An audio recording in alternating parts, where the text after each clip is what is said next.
The Life Dash is the precious time between when you arrive and when you depart from this world, and what you do during this time matters. Your dash was meant to be lived big. It is time to release the self-saboteur that has been renting space within you for far too long. It is time to discover, rediscover, and explore your dynamic and delicious selves. Your life is meant to thrive. So dare to be audacious. This is your time to say yes, I choose me. Are you ready to consciously create the life you deserve? Michele Mattia, dare to be audacious. Welcome to the Life Dash with Michele Mattia, dare to be audacious. I am Michele Mattia, and I am ridiculously excited about the show today. It's the Alternative Medicine Cabinet with a very special guest, Dr. Kathy Gruver. Right now, it's 2 o'clock in the afternoon on the East Coast. So whatever time of the day it is right now for you, wherever you are in the world, I want you to think about what you have been putting into your body. Up until this point, what have you been consuming as fuel, as your energy? How have you been taking care of the vessel, this human form, this body that houses your beautiful spirit? If you're like me, and I sat there and I thought about doing this quick mental check of what my day has been like up until 2 o'clock. While it's been wonderful and I am thrilled with all of the opportunities and possibilities that have been happening today, it's also been a very busy one. And because we live in this time where we can multitask very, very easily now with the help of technology, because we are trying and attempting to do so much within a 24-hour period, because we have all these goals for ourselves, goals for our family, that very often we are doing what I call drive-by eating, drive-by consuming. We aren't sitting at the table eating and just appreciating the food in front of us. Very often we are dashing out the door. If you live in the burbs and you commute to work via car, you might be driving through a Dunkin' Donuts or a Starbucks or a McDonald's or a Burger King, somewhere to get a quick bite to eat. In the city, we have just about on every single corner trucks where you can get coffee and breakfast sandwiches, you name it. But we're always on the move, we're always consuming, and we're trying to consume those things, those products, those food type of things that will give us that increased energy. And I know for me, what I have found is the very things that I think are going to provide me with fuel, with sustenance, with that energy, I end up crashing. And it's not necessarily those things that are high in sugar, even those foods that are out there that contain artificial sugars, artificial sweeteners can cause our bodies to crash. We know that too many carbs can cause us to have that crash, and where we are not feeling energized and we feel rather lethargic. In addition, I know that there are many of us out there that the older we get, we are discovering how our bodies are responding to foods that 10 years ago, 5 years ago, heck, maybe even a year ago, we were fine with, and now our bodies are reacting in various ways. Your body might be responding in some sort of IBS. Your body could be responding by your skin breaking out. Your body could be responding with headaches. If we are going to consciously create the lives we deserve, the lives we desire, because you know my belief is that we were put on this planet to thrive, we also need to be looking at how we are taking care of the healthier lifestyle, our lifestyle, and there are alternative ways for doing that. Bring on Dr. Kathy Gruver, and why I'm so excited to have her on the show. Kathy, she's an author, she's a speaker, she's a health practitioner, and she's also the host of a TV series called The Alternative Medicine Cabinet. And today she and I are going to talk about nutrition, natural health, and mind-body medicine. And let me tell you something, if you thought you understood the connection between the mind and body before, wait until you hear what Kathy has to share with us. Now, in learning about Kathy and reading her books, and I just finished reading this extraordinary book called Body Mind Therapies for the Body Worker and Other Health Practitioners, Kathy shares something really interesting, which really helped me resonate with her, just as one woman to another, is that Kathy has overcome her addiction to caffeine. Can you imagine? So many of us have been addicted to caffeine or are currently trying to kick that habit. She overcame her addiction to caffeine, artificial sweeteners, and what she calls meals that were in her car. Just what we were talking about. How are we consuming? Are we rushing through meals? But I love this quote. People are remarking that I look 10 years younger than I am. I combine moderation, exercise, strong will, and common sense to proudly say that I am youthing. I love that term, youthing. And I don't know about you, but I am prepared to experience some youthing. So today we are going to have an engaging conversation on how you, me, everyone on this planet, we can actively participate in the creation of the mind-body, a positive mind-body lifestyle. So if you'd like to participate in the show, please call the studio. The studio number is 714-333-3349.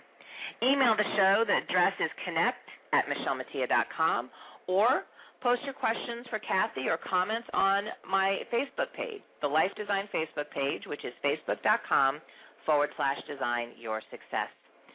But before we go further, it's time to get centered.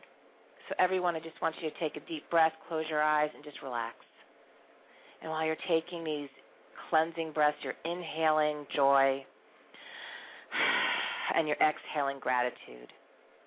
Gratitude for what brought you to today's show, gratitude for all that is in your life now, and gratitude for all the good that is showing up. You're going to breathe in love and release any sort of lack and limiting thoughts. Release the clutter that's been swirling about your mind. You're going to release thoughts of worry from something that happened 3 hours ago. You're going to release any thoughts that you have about worrying about what should be happening now or 2 hours from now. You are just present in this hour.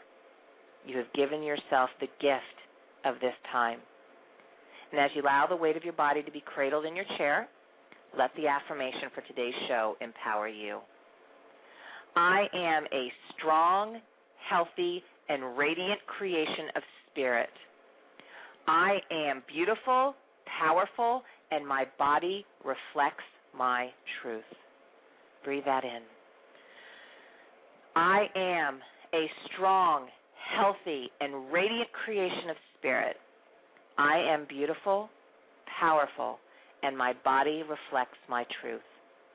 This is your time. Dare to be audacious. The Life Dash with Michele Mattia.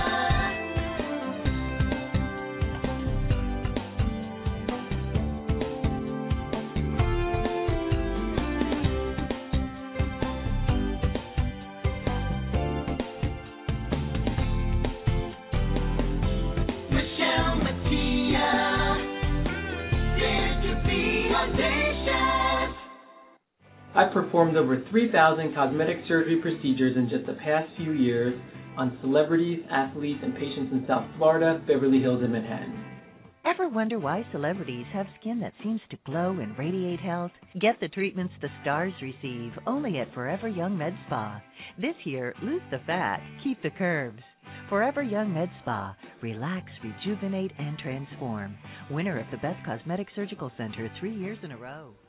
Hi, I'm Brian Sodella, owner of Forever Young Med Spa, and I personally invite you to visit our location in Cooper City at 8723 Sterling Road at the intersection of Pine Island and Sterling. Our phone number is 954-450-2626. Hey, it's Niecy Nash, taking a break from my new TV Land sitcom, The Soul Man, to talk to all you moms out there. My character Lolly is a mom too, and she's pretty fierce when it comes to protecting her family. But all moms need to remember to take care of themselves too, especially when it comes to heart disease. It's the #1 killer of women, but you can reduce your risk through healthy diet and exercise. So spread the word and take care of yourself. Find out more at GoRedForWomen.org. Michele Mattia, dare to be audacious. I am a strong, healthy, and radiant creation of spirit. I am beautiful, powerful, and my body reflects my truth. Welcome back to the Life Stash with Michele Mattia, Dare to be Audacious, where my special guest is Dr. Kathy Gruver. Now, Kathy, host of the TV series, The Alternative Medicine Cabinet, has been involved in natural health since 1990. She is the author of the award-winning book, The Alternative Medicine Cabinet, which was a winner of the Beverly Hills Book Awards and selected as a finalist for the Indie Excellence Awards. Her second book, which I mentioned at the beginning of the show, Body-Mind Therapies for the Body Worker, is currently available, with her third book, Conquer Your Stress with Mind-Body Medicine, soon on the way. Kathy is a medical massage therapist, natural health consultant, Reiki master, and birth assistant, and she owns Healing Circle Massage and Natural Health in Santa Barbara, which specializes in medical massage. She has written dozens of health articles as well as appeared on over 100 radio shows as an expert on a variety of health topics. She has done over 60 lectures around the country and inspires, educates, and entertains. Her lectures have been described as both informative and entertaining, and she strives to make her point through humor, which I appreciate. Kathy's instructional massage DVD, Therapeutic Massage at Home, Learn to Rub People the Right Way, great name, was released in 2009. Dr. Gruver has earned her PhD in natural health and has also pursued further education at Harvard Medical and the National Institutes of Health. Welcome to the Life Dash, Kathy. How are you? Well, thanks for having me. I'm great. Thanks for having me. I know. Sorry about that. I love technology. That's what we're just going to know that. I love technology. Now, Kathy, I want to start at the very beginning, because what I find in direct alignment with your teaching, with your message, is about the mindset and the mindset in health. And there's a quote that I pulled from your book, Body-Mind Therapies for the Body Worker. There is no separating the mind and the body. We cannot think and believe things without them affecting us in some significant way. If we tell ourselves enough times that we are worthless or stupid or sick or unhappy, we will start to physically exhibit symptoms of such. How often are you working with clients or speaking with your audience where the challenge right at the offset for achieving health has to start with them switching that consciousness and changing the mindset? Yeah, it's a constant battle, and I'm glad you used that specific quote because it illustrates what we all deal with every day. And if it's true that we have 60,000 thoughts a day and that 50,000 of those are negative, my goodness, what is that doing to us? We cannot be thinking those things and still having positive outcome. It's not possible at that point. So I have heard people say everything from, they show up in my office. I had one woman say, my neck's been hurting for years. Nothing helps. I'm sure you can't do anything. Should I take off my clothes? And I'm thinking, you can, but what am I supposed to do with that? If you've already made up your mind in the car on the way to the treatment that it's not going to work, it's not going to work. I can, rub your neck till I'm blue in the face, and I might affect a small physical change. That emotional component of being so sure you're stuck in that pain cycle, it's not going to change. And I think that's why it's so important to combine the body and the mind. I'm not saying our thoughts are causing our illness or that we're making ourselves sick in any sort of conscious way. I'm just saying it's a contributing factor. And even if it's only 10%, why would we not try to make those changes if we can? Because that's in our power. We have the ability to do that. It's not up to the doctor. It's not up to a prescription. It's not up to our parents. We make those choices and we make those changes. And to me, that's one of the most important parts of health that we're really missing right now. And in this, and I couldn't agree with you more. And in your book, I also appreciated on page 27 that you came up with this tremendous list of phrases in society that have the body-mind connection, like a big mouth, bone of contention was a favorite of mine, gut feeling, pain in the ass, which was a favorite of mine, stabbed in the back. And I was going through that list, and I think the other part that's important, too, is we have to hold ourselves accountable for what we're saying and the thoughts that we're holding in mind and the words we're putting out there, because I agree with you. While I, too, am not saying that your thought is going to create an illness, but there is a factor. I mean, think about how many times we've woken up in the morning, our alarm clock has gone off or hasn't gone off, and we immediately say, oh, today's going to be horrible, and we keep saying that throughout the day, and at the end of the day, indeed, we get to say, yay, guess what, I was right. Well, what did you get out of that? Right. Well, we get actually a lot out of that. For some reason, we get chemical satisfaction out of being miserable. And there's been studies on this, and I don't fully understand it, but there is some sort of chemical reward in our bodies for staying in those bad patterns. And the more we think about it, reframes our brain. It actually makes new circuits in our brain if we continue to dwell on something over and over again. We're changing the physicality of our own bodies by doing that. And also, look at the societal benefit from that. I mean, look at every reality show that's on right now. If I hear one more thing about Lindsay Lohan, I don't care. She's got problems. And why are we continuing to pay attention to that and continuing to reward that? You know, it's the person that's the most screwed up that gets the most attention, whether it's on TV or whether it's at the party.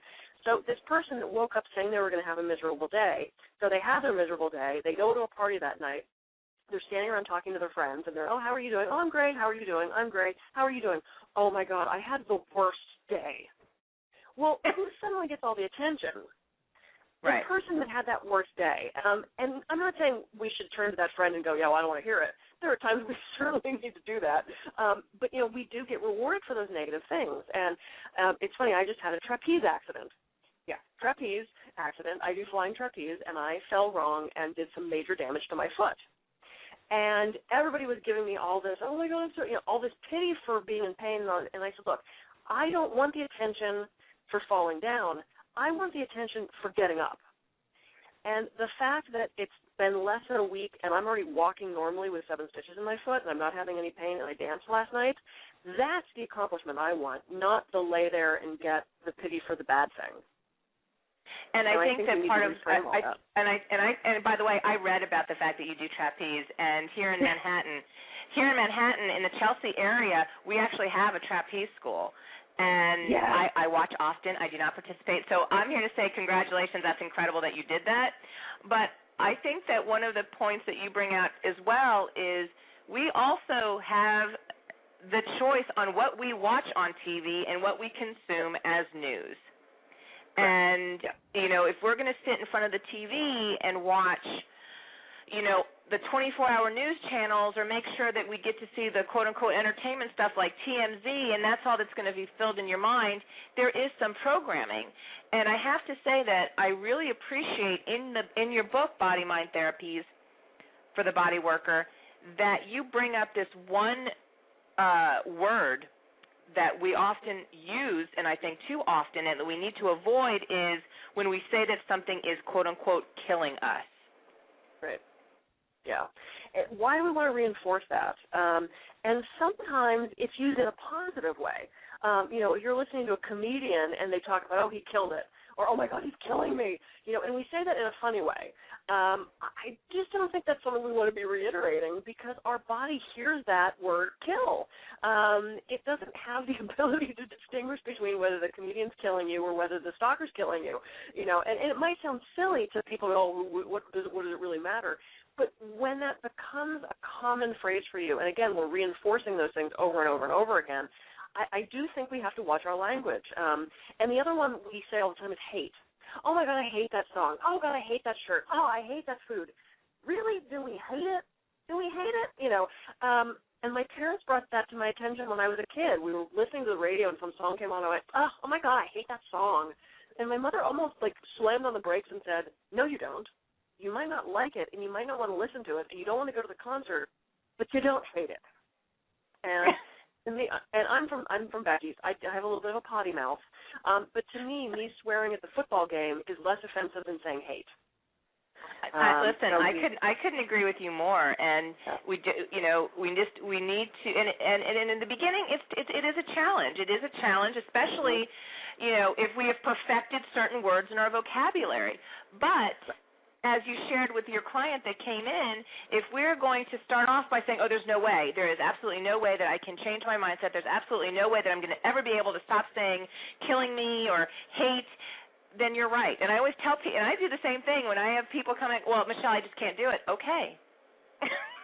Okay, because, you know, your mind is very, very powerful.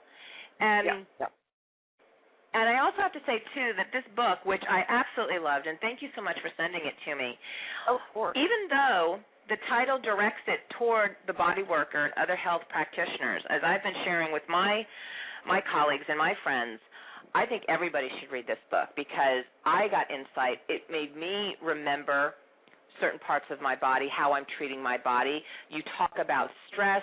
You talk about the mindset. So one of the other parts of this book that I found, like this aha, is that you're talking about diseases of lifestyle, which I found, I said, oh, my gosh, that's brilliant because it's so true. Diseases of lifestyle are limiting our lifespan. And you went on to say that currently this might be the first time in history that the generation that they don't outlive their parents. Right, which is really sad and scary because, you know, you expect your kids to not only outlive you, but also our lifespan has been incrementally increasing, and it looks like this is the first time it's not going to. And when I walk down the street and I see young children who are so obese, who are diabetic already or pre-diabetic at 10 and 12 years old, they're not moving their bodies, they're eating such crap. It really scares me because I wonder, you know, we think we're having a healthcare crisis now. What's going to happen in 20 years when these youngsters move into their 20s and 30s and it is going to be such a huge burden? And I think stress is playing a part in that. I think we could have a whole show on nutrition. I think we're making really bad choices, but to a certain extent, I don't think it's our fault because we've sort of been fed a bill of goods that this stuff is safe and healthy and it's okay. As I've said before, we've convenienced ourselves into a state of unhealth because it's so much easier to pop something in the microwave that costs, you know, $10 on your club card, and it takes 2 minutes to cook, and you hand that to your kid before soccer practice because you worked all day, because you hold down 3 jobs, because, you know, I totally understand all the becauses for that. But it's really going to start to be a major problem, more so than it already is. And it really scares me because I see so many people unhealthy due to choices that they're making around them. And I see it in my own family, my own in-laws, my friends, my clients. And it really saddens me because I think we need to take responsibility and up our level of self-respect to make better choices to value our own health more. And, you know, I have found that too. When I was growing up, and your metabolism is at its highest when you're a teenager and things like that, you think that you can consume everything. And especially, I was a dancer, I was a cheerleader, I was very, very active. I never gained weight. In fact, I lost weight very easily. So the solution from my Italian-Irish family was eat, and here's carbs, and you don't realize at a young age especially, and I don't believe that during my generation, in the 80s when I was younger, that the parents were as knowledgeable as they are today about food addictions as well as food allergies. And so now, of course, I will be 45, and as I shared at the beginning of the show, what I used to be able to eat even a year ago affects my body differently today. And I will tell you what has been helping me, Kathy, honestly, in eating better and eating healthier is I have a toddler. I have an 18-month-old. And I am proud to say that he has yet to have an M&M. He has yet to have a French fry. He doesn't know what a chicken McNugget is. And no one knows what a chicken McNugget is. That's true. That's absolutely true. But at the same, but at the same time, what that means is that mommy who thinks that there is just something special about McDonald's French fries, and I seriously, I don't know what's in it, but it makes you crave them. Mommy doesn't eat them in front of him because that's not fair. And so I have actually found that thank God for my son, because really, I've started switching and really being conscious of what I'm consuming in my body. And while I'm grateful that places like a McDonald's are offering other healthy, like instead of fries you can get fruit slices, but still, as you said, I mean, again, I get it. I get being busy, and just your lifestyle alone, you are always on the go, and that's why I appreciated your statement in your bio about kicking not just the caffeine and artificial sweetener habit, but driving and eating in the car habit. Yep. And to be honest with you, there are times where I still have to do that. There are times where I am running from one thing to another, where I'm trying to get from my office to go to a radio show, or I'm on my way to, I have to drive to San Francisco from Santa Barbara next week for a lecture. That's going to be 6 hours in the car. I'm sure I'm going to pull over to something and eat in the car. But I also bring snacks. I bring nuts. I bring protein bars. I bring organic beef jerky. I make sure I have enough water. I make sure I have my iced tea, which is my only vice.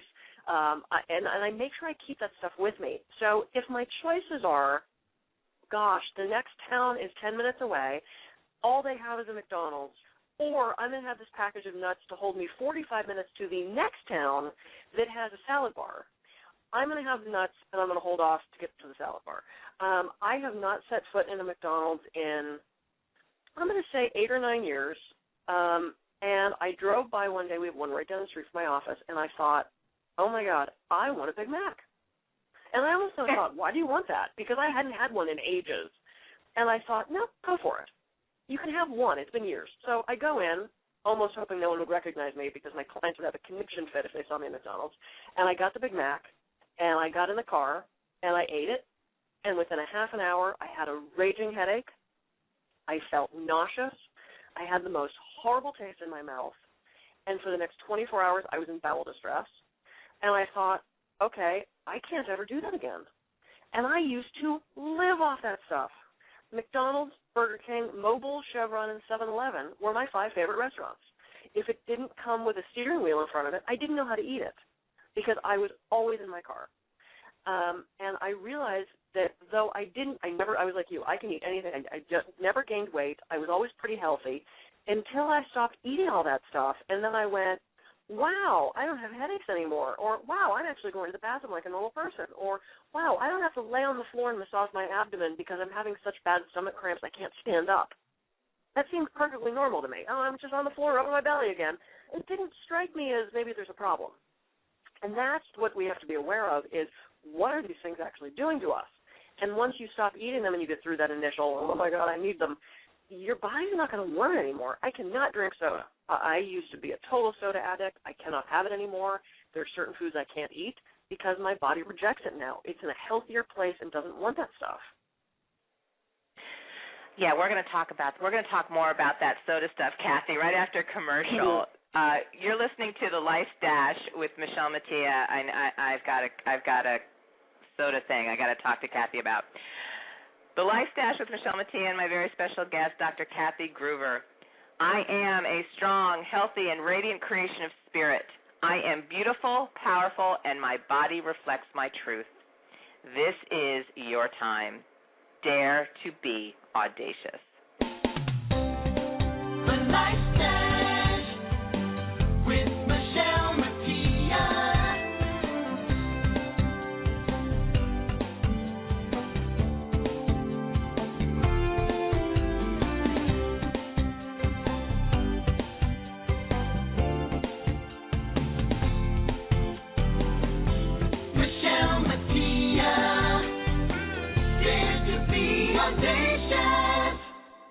This is Diane Lane. If you're thinking of exercising to keep more fit, that's great, but be sure to do it right.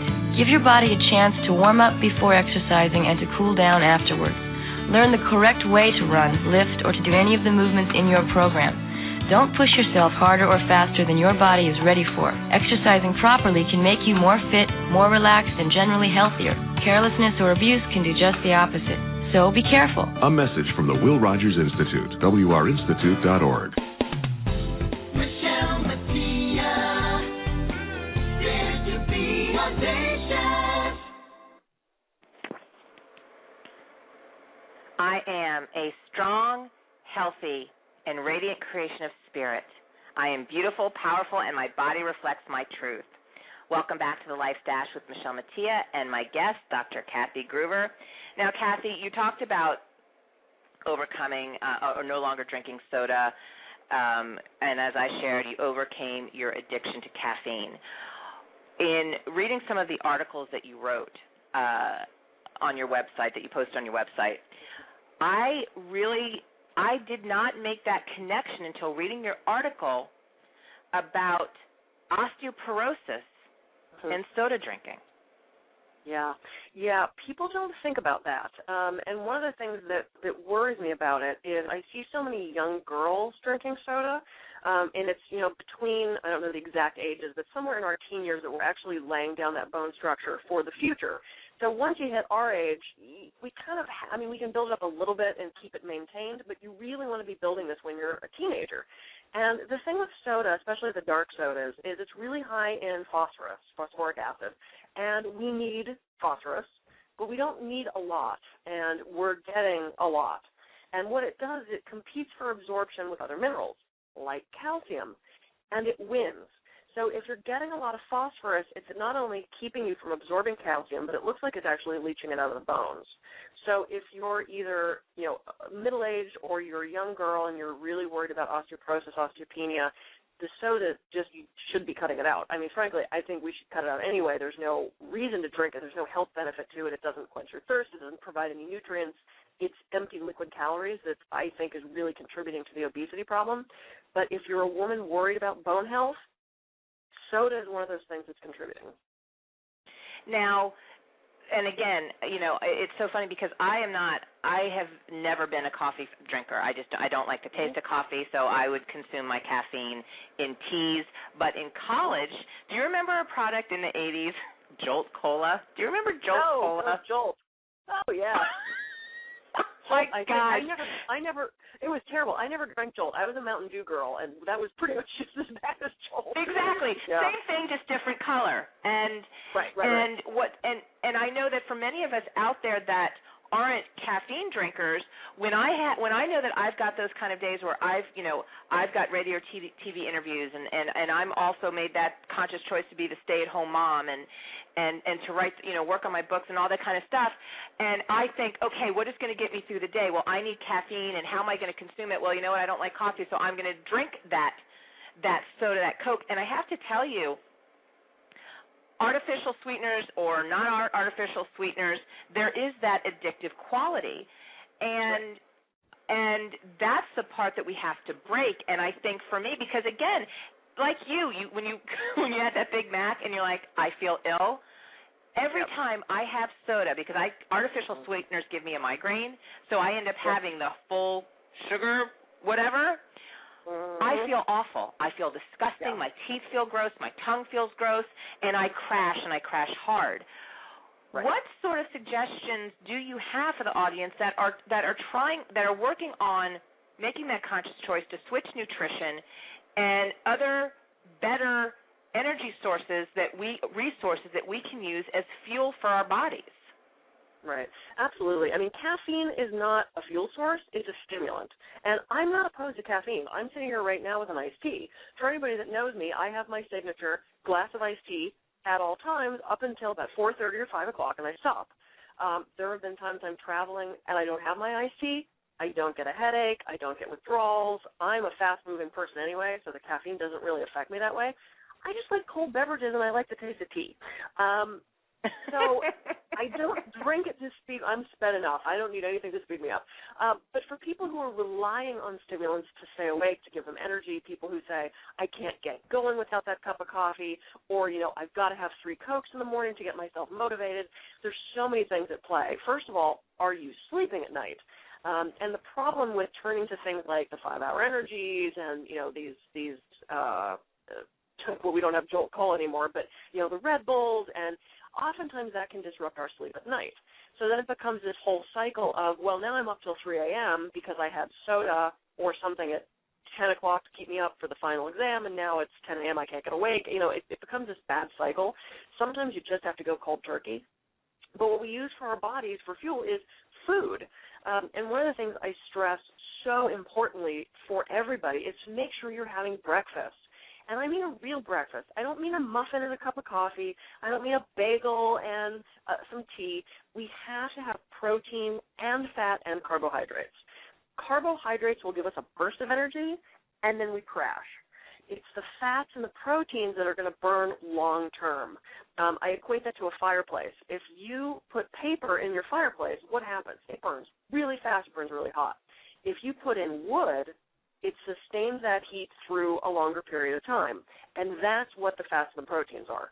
It's going to get us through the day so that we don't have that crash later in the morning. It's going to get our digestion going. We have to have a balanced breakfast. I think that is so important. And that's another reason I carry nuts with me, or beef jerky, or protein bars, or something like that. I keep a dozen hard-boiled eggs in the fridge. If I'm rushed, if I need a quick snack, grab a hard-boiled egg. You've got enough of a meal there to keep you going to the next meal. It's not chips. It's not candy. It's not a donut. It's a nutritious food that is going to give you the energy to keep you through, rather than turning to caffeine or an artificial stimulant, because being tired is not a Red Bull deficiency. It's a food deficiency or an air deficiency or a water deficiency. And we're so quick to turn to these quick fix, whether it's a pill or the latest snake oil, whatever it is. And I think we need to get back to the basics. Drinking water, moving our bodies, breathing deeply, eating good food, moving our bowels, and having positive thoughts. It's not that hard, actually. And for those of you who are listening, and Kathy also mentioned this, where as she's talking about this with her clients and her audiences about, making positive food choices and making, the breakfast. Here's the thing. That's nothing new. Breakfast is the most important meal of the day. I remember that being told when I was younger too. This is not new. And we hear, I don't have enough time. I always ask my clients and my audiences, I said, how many times did you play Candy Crush Saga on Facebook today? How many times did you stand in line at Starbucks? I'm a Starbucks freak. I love tea. I'm like the Miss Everyone Knows, venti soy chai latte. It's sad when I'm walking down the streets of Manhattan and the people that leave the various Starbucks are saying hi to me. Hi, Michelle. Hi, Grayson, and my son. Clearly I'm there a lot. And if you've got time to watch TV and all this other stuff, you've got time to reset your priorities. And as you do, you prepare that bag of nuts, or you make sure you've got that protein bar or whatever, because you know the day ahead that you've got. Right. And that's why I keep hard-boiled eggs in the fridge. My husband's the same thing, hard-boiled eggs. Yep. You boil the water. You boil them for 5 minutes. You let them cool. Not a huge time commitment. You can do it while you're playing Angry Birds or Fruit Ninja Candy or whatever Crush you're Saga. playing. I don't know what that is, but we can play that. Yes, as long as you're crushing the candy and not eating it, that's fine. Somehow I don't think it's a health app, but we'll go with that. It's not. It's bad. It's bad. But we do. We have time. That's totally right. That's such a good point. And I have people who say, I don't have time to exercise and I can't stretch. You know what? We always are waiting for something to load, something to fax, something to copy, a commercial break. Why can't you stretch while you're brushing your teeth? Why can't you stand up at your office when you're on a conference call, put it on speakerphone? Or we all have headsets and Bluetooth. They're not watching you. Stretch. I have a client that keeps arm weights on either side of her toilet, and when she's going to the bathroom, she does curls. It is the ultimate multitasking. Why not? We do have little moments here and there, little snippets of time that we can steal for ourselves. And I think that's one of the keys is being your own detective and figuring out when you can have those moments. It's like that sort of romantic 1950s thing where, the lovers sneak away to just steal that moment and that one little kiss. That's what you have to do with yourself. You have to find time to steal those moments where you're treating yourself well. And we all have those times. I didn't have to play. I didn't have to do that last draw something. I could have taken those 2 minutes to figure out that was a bowl of fruit to actually go on the floor and stretch. We all have those moments. We all have them. We just have to identify them and take advantage of them. And I think we need to start listening to our bodies, because our bodies are trying to tell us something. They really are, which brings me to a topic that I know I hear a lot about, and that's stress. And you talk about in your book the stress response. Yes. Stress, we hear so much about stress. They're saying stress is contributing to 70 to 90% of our doctor's visits, stress-related illness, stress this, stress that. Stress is not the problem. And everyone's kind of stunned when I say that, and I'll tell you why stress isn't the problem. Because we can't control the stress. We can't control the fiscal cliff. We can't control Korea. We can't control the government. We can't control traffic. We can't control the woman in line in front of us at the post office that looks at every book of stamps before she picks one. We'd love to control her, but we can't. If we could control it, it wouldn't be stress. It would just be another event. But what we can control, and I think this is the key to it, is we can control our response, our conscious response to it. The stress response throughout history was needed.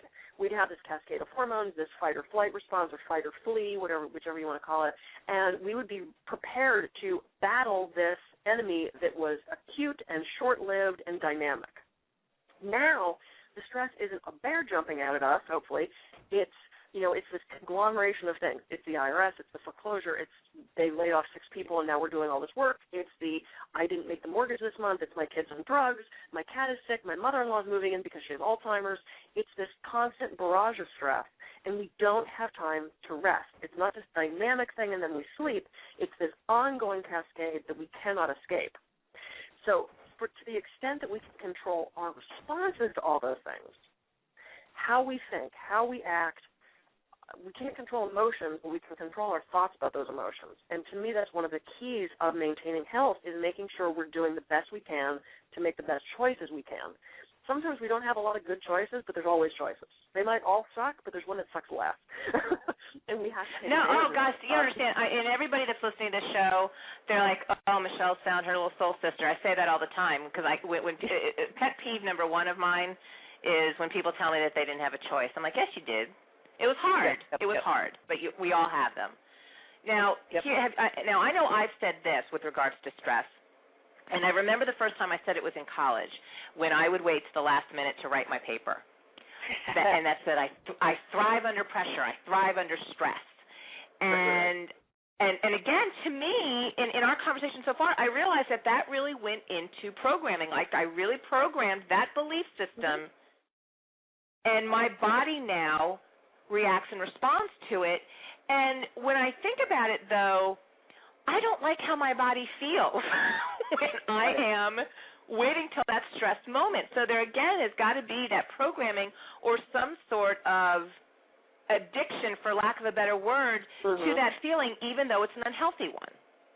Right. And see, I love that feeling. If you tell me I've got 30 things to do today and I go boom, boom, boom, and I cross them off the list, I get such a high from that.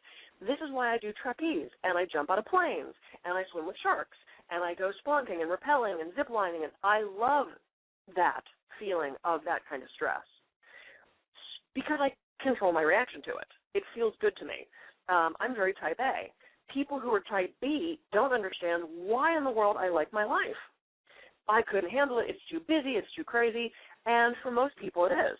But I have the ability to juggle all of that, stay healthy, stay safe, and take care of myself for the most part. When something comes in, however, that throws me off, everything falls apart.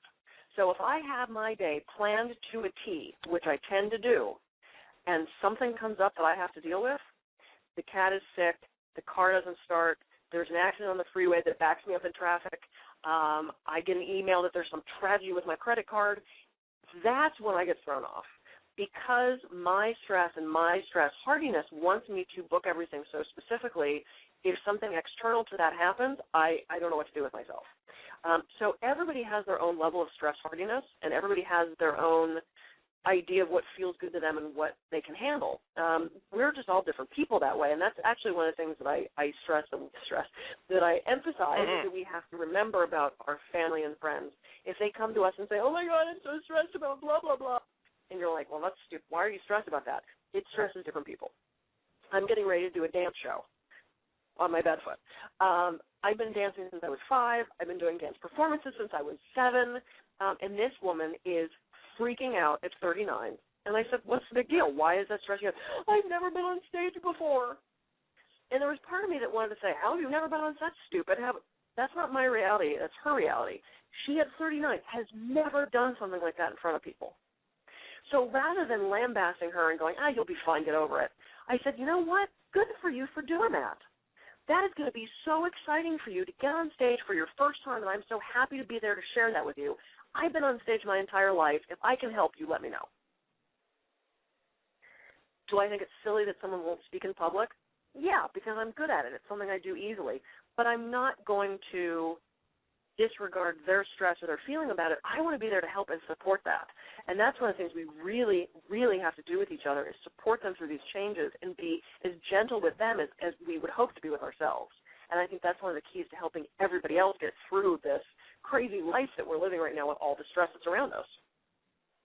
I couldn't agree more. Everyone, you are listening to The Life Dash with Michele Mattia with my amazing guest, Dr. Kathy Gruver.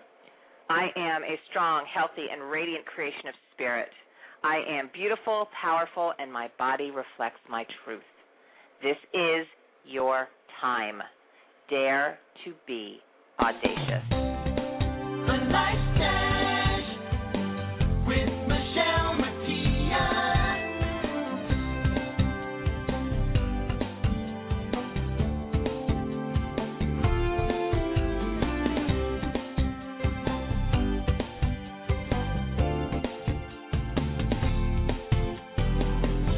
Michele Mattia, dare to be audacious.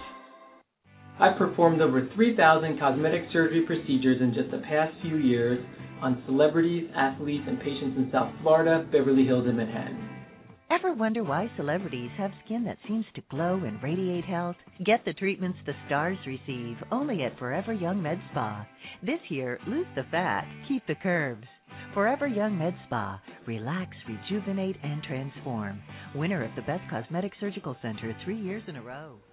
Hi, I'm Brian Sedella, owner of Forever Young Med Spa, and I personally invite you to visit our location in Cooper City at 8723 Sterling Road at the intersection of Pine Island and Sterling. Our phone number is 954-450-2626. The National Institute of Mental Health reports that 1 in 4 adults will experience a mental health disorder in a given year. By 2020, major depressive illness will be the leading cause of disability in the world for women and children. I'm Marjorie McGinn, President and Executive Director of Women in Government. I urge you to talk to your healthcare provider about early identification and treatment. Without treatment, the consequences for the individual and society are staggering. Disability, unemployment, substance abuse, homelessness, inappropriate incarceration, and wasted lives. Untreated mental illness in the U.S. results in an average cost of $100 billion annually. Common treatments for serious mental illnesses are highly effective. Between 70 and 90% of individuals have significant symptom relief and improved quality of life. Please visit womeningovernment.org. Michele Mattia, dare to be audacious. I am a strong, healthy, and radiant creation of spirit. I am beautiful, powerful, and my body reflects my truth. Welcome back to The Life Dash with Michele Mattia and my guest, Dr. Kathy Gruver. Now, Kathy, we just finished talking about stress, and I know for me and many of us out there, one of the thoughts that come to our mind on how to work through stress is to get a massage. Now, what are, though, the other benefits of massage, and how does it actually physically help our body? Yeah, there are so many benefits. First off, you're right. I mean, it is a stress reducer. It feels good. It gives us that time to reconnect that mind and body. I recommend that people either do affirmations, and I love the affirmation you're playing on the show today. It's so fabulous. Thank you. Do affirmations during your massage, or do a meditation, listen to the music, listen to the tinkling fountain, because, you know, it's a requisite we have all those things in our offices, and or communicate with the massage therapist about what they're finding, what you're feeling, or frankly, I have a lot of clients that want to talk through the massage because they're sharing with me either stressors they're having or wins that they're having, things that are going great in their lives, and they want to have that conversation, which I totally appreciate. If they want to talk, we talk. If they want to lay there and be quiet, we lay there and be quiet. Be clear with your massage therapist what you want from the experience. If you have a massage therapist that is chattering on and you just want to lay there and rest, tell them to shut up in a nice way. You know, say, oh, I'm just going to be quiet now and relax. Totally acceptable for us, and if they don't stop talking after that, time to find a new therapist. But what it does is it moves lymph through the body, and lymph is what carries all the toxins around. It's part of the immune system. So we want to get those out. It helps stretch the muscle and lengthen and relax the muscle. It increases blood flow. It is really great at activating those feel-good hormones in the brain, so even one like oxytocin. And for women who have been in labor, you know what oxytocin is. They typically give you. Oh, we do. Oh, you do, yes. Oxytocin is the natural version of that. Can't get it in a store. But it gives you that feeling of euphoria and love and happiness. Massage activates all those feel-good hormones. So in response to that, it's going to eliminate the stress response. We're not going to be having the stress response if we're having the relaxation response. So massage is one of those things that are so great. And to me, it's one of the neat things about it is it's the perfect bridge to incorporating other natural health into your life. I really encourage people to start moving into the more integrative, complementary, alternative, natural health realm.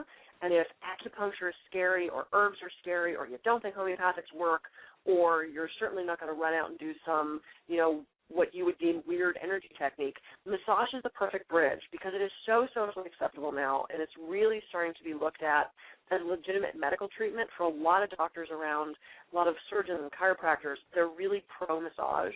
So if you want to start walking the path to natural medicine, massage is actually a really, really great way to start. Make sure you go to the right practitioner. We have all of these sort of not supermarket, like shopping center that's massage. fair. That's fair. Supermarket, yeah. Oh, yeah. We're having all these, you know, quote, discounted shopping center massage places pop up, and those can be fine. The danger is that you're not getting a really well-trained therapist, or they're brand new right out of school. And I do some expert witness work on court cases, and I've seen some injuries from therapists that don't know what they're doing. So I would rather see you get them less and spend a little more money to make sure you're really getting a highly trained, professionally licensed and insured massage therapist. So shop around a little bit and ask friends for references, ask your chiropractor for a reference. Make sure you're getting the best you can. It's really worth the extra money in dealing with your body. I can agree more. You know, I've been to a few when, you know, here in the city, one of the great things about spring and summer is we have all these street fairs. And so like every 2 blocks, there will be those chairs that you sit in so you can lean forward and they can give you the neck. And I thought, oh, that'll be great. I'll just do a quick one. And it was the experience thing. I was so glad that it was only 5 minutes because I was like, this doesn't feel right. And my body was affected for like the next 2.5 weeks. And that was just from 5 minutes. And so, you know, I'm with you. I think that it's very important to do the research, see if they're certified, speak to them, and, you know, and I'm a firm believer. I did acupuncture during my pregnancy. My pregnancy was amazing. My delivery was amazing. What I'm excited about, Kathy, and I've been talking about this a lot lately on the show, more and more I am seeing where doctors have been prescribing meditation And I mean, that's, Right. I'm like, wow, meditation, and yes, and it helps your body as well as massage. So, you know what, if it's now finally getting into the Western medicine, like, hey, guess what, this is beneficial to your body, maybe more and more people will start considering and start thinking outside of the box. Yeah, I absolutely agree with you. And one of the things that excited me so much in the past couple of years is when I went to Harvard, when was that now? 2 or 3 years ago, to study mind-body medicine. I was surrounded by probably 120, mostly MDs, mostly physicians, very Western medicine, allopathic-trained physicians. And at the end of this 5 days, they walked away saying, I'm going to make changes in my practice. I'm going to make changes at my clinic, hospital, facility, wherever they worked.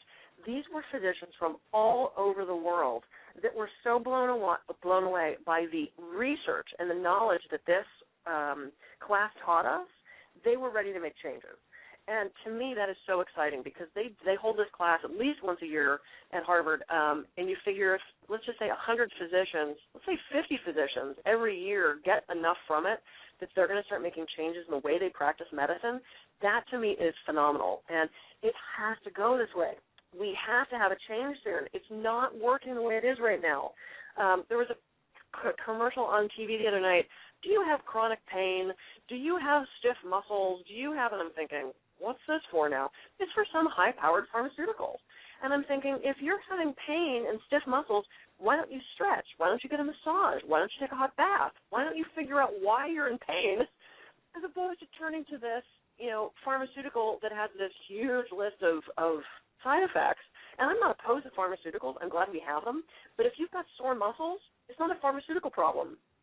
It's go check into other things before you turn to something that could be detrimental to your health. And so I'm so excited that doctors are talking about meditation and talking about stress. We really need to have this conversation, and that's why I do what I do. I want people to know they have options. I want people to know they're not stuck with, because my doctor told me to. We have to be our own best advocates, and we have to make sure we're making choices that are good for ourselves. Wonderful. Now, Kathy, how can the audience stay in touch with you, learn more about you or your speaking, your books? Absolutely. The best way is my website, which is thealternativemedicinecabinet.com. All of my books are there. My third book, Conquer Your Stress, will be out in about 2 weeks. It's actually available on the site already, so it'll ship in about 2 weeks. And the book, The Alternative Medicine Cabinet's there. I've got a newsletter you can sign up for. Lots of articles and radio shows and things that I've done are there. And it's free resources. Go explore. If you have any questions, let me know. And again, the website is thealternativemedicinecabinet.com. Kathy, thank you so much for being a guest on this show, and I already know that I need you to come back because there's so much more that we can talk about for sure. Oh, thanks, Michelle. I appreciate you having me. Have an awesome day. You too. Take care. Wow. Dr. Kathy Gruver, I encourage you, go to her website, stay connected, sign up for her newsletter. She's been an amazing insight of knowledge for me today for sure.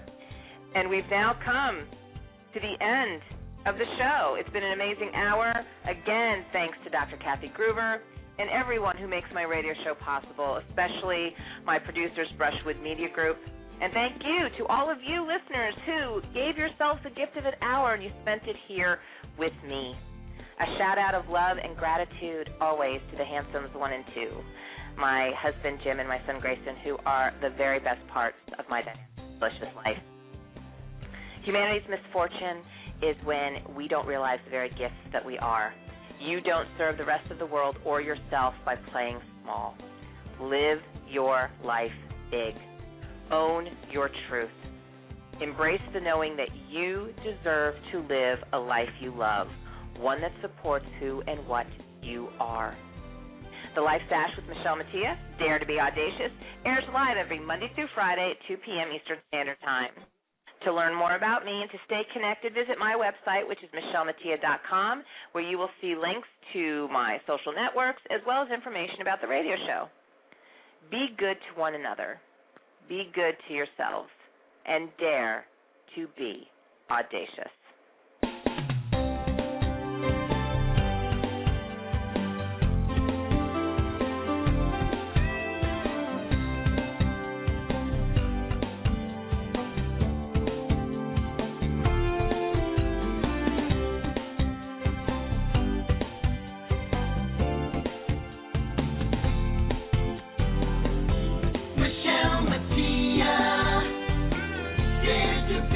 audacious.